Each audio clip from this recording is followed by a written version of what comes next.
Hi friends, welcome to వివిక్త cooking. ఇవాళ మన రెసిపీ వచ్చేసి ఆరెంజ్ జెల్లీస్. మీరు ఎప్పుడైనా ఆరెంజ్ని తింటారు, ఆరెంజ్ జ్యూస్ని తాగుంటారు, జెల్లీస్ని తిన్నారా? ట్రై చేశారా?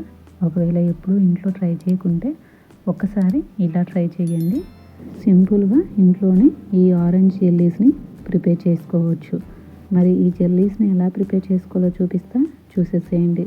ముందుగా ఒక బౌల్ తీసుకొని 1 కప్పు ఆరెంజ్ జ్యూస్ని యాడ్ చేసుకోవాలి.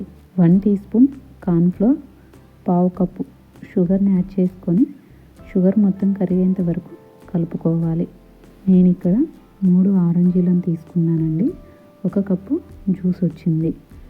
ఈ విధంగా చక్కెర మొత్తం కరిగిన తర్వాత వేరొక కడాయిలోకి యాడ్ చేసుకొని స్టవ్ ఆన్ చేసుకొని స్టవ్ని మీడియం టు లో ఫ్లేమ్లోకి అడ్జస్ట్ చేసుకుంటూ అడుగంటుకోకుండా కలుపుకుంటూ ఒక 2 మినిట్స్ పాటు ఉడికించుకోవాలి. ఈ వీడియో కనుక మీకు నచ్చినట్లయితే ప్లీజ్ లైక్ చేసి మీ ఫ్రెండ్స్ అండ్ ఫ్యామిలీకి షేర్ చేయండి. అడుగంటుకోకుండా మధ్య మధ్యలో కలుపుకుంటూ దగ్గర పడనివ్వాలి. ఈ విధంగా దగ్గర పడిన తర్వాత ఒక చిటికెడు ఫుడ్ కలర్ని యాడ్ చేసుకోవాలండి. ఇది ఆప్షనల్ మాత్రమే, మీకు నచ్చితేనే యాడ్ చేసుకోండి. స్టవ్ ఆపుకొని వేరొక బౌల్లోకి ట్రాన్స్ఫర్ చేసుకోవాలి. బౌల్ షేపు మీకు నచ్చిన షేప్లో తీసుకోవచ్చండి. ఇదే షేప్లో ఉండాలని ఏమీ లేదు. 4 గంటల పాటు రూమ్ టెంపరేచర్లో పూర్తిగా చల్లారనిచ్చుకోవాలి.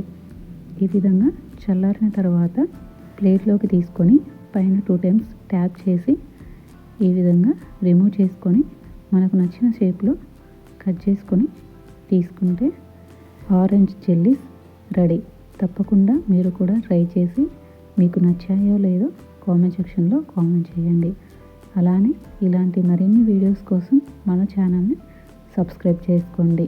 ఈ జెల్లీస్ పైన కాస్త షుగర్ పౌడర్ని స్ప్రింకిల్ చేసుకొని సర్వ్ చేసుకున్నారంటే సరిపోతుంది. మరి మీకేం రెసిపీస్ కావాలో కామెంట్ సెక్షన్లో కామెంట్ చేయడం మర్చిపోమాకండి.